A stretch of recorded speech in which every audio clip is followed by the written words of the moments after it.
Maximum ரிட்டர்ன்ஸ்னாலே அது Equitas bank FD தான். Download Equitas bank mobile app today.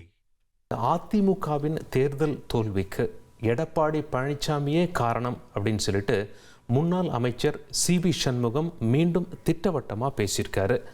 EPS தலைமையால் அதிமுகவால் வெல்ல முடியவில்லை அப்படின்னு சொல்லி பேசியிருக்க அவர் எதிர்க்கட்சி அந்தஸ்தையும் இழந்துள்ளோம் அப்படின்னு சொல்லி சாடியிருக்கார்.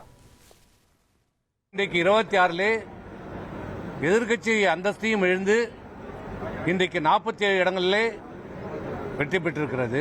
அன்றைய சூழ்நிலைக்கு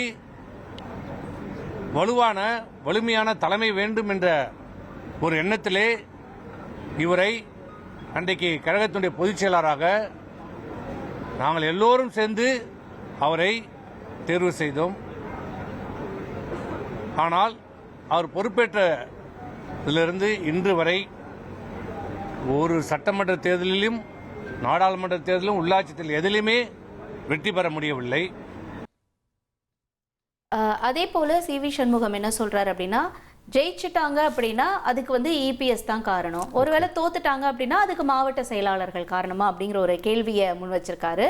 அதாவது தேர்தலில் வெற்றி பெற்ற தொகுதிகளுக்கு இபிஎஸ் தான் காரணம்னு சொல்றாங்க, தோல்வி அடைஞ்ச தொகுதிகளுக்கு மாவட்ட செயலாளர்கள் எப்படி பொறுப்பேற்க முடியும் அப்படின்னும் சிவி சண்முகம் கேள்வி எழுப்பியிருக்கார். அதிமுக பொதுச் செயலாளர் மாதிரி இல்லாம சேலம் மாவட்ட செயலாளர் மாதிரி இபிஎஸ் செயல்படுறதா விமர்சனமும் செஞ்சிருக்காரு. கழகத்துடைய பொதுச் செயலாளர் திரு எடப்பாடியினுடைய சொந்த செல்வாக்கின் காரணமாக தான் வெற்றி பெற்றோம் என்று சொல்லுகிறார். வாதத்துக்கு கொண்டால் வெற்றி கொள்ளலாம். அப்ப 47 தொகுதியில் வெற்றி பெற்றார் என்றார், மீதி இருக்கிற 181 தொகுதியிலே எடப்பாடி பழனிசாமிக்கு செல்லா காசாகிவிட்டாரா?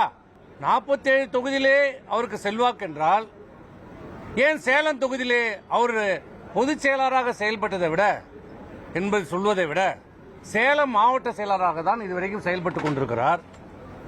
அந்த சேலம் மாவட்டத்தில் அவர் பொறுப்பேற்றிருக்கிற 7 தொகுதியிலே ஏன் அவருக்கு செல்வாக்கு இல்லையா? சட்டமன்ற தேர்தலில் தென் மாவட்டங்களில் அதிமுக துடைத்தெறியப்பட்டதாக சிவி சண்முகம் விமர்சனம் முன்வச்சிருக்காரு.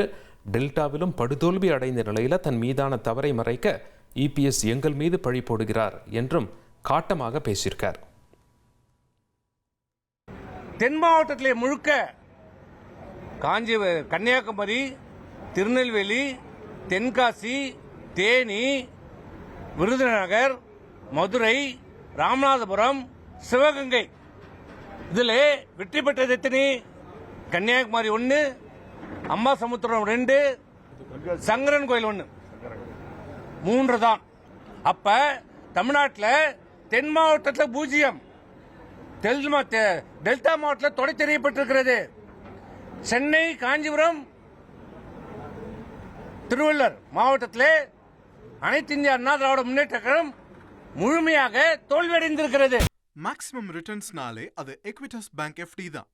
Download Equitas bank mobile app today.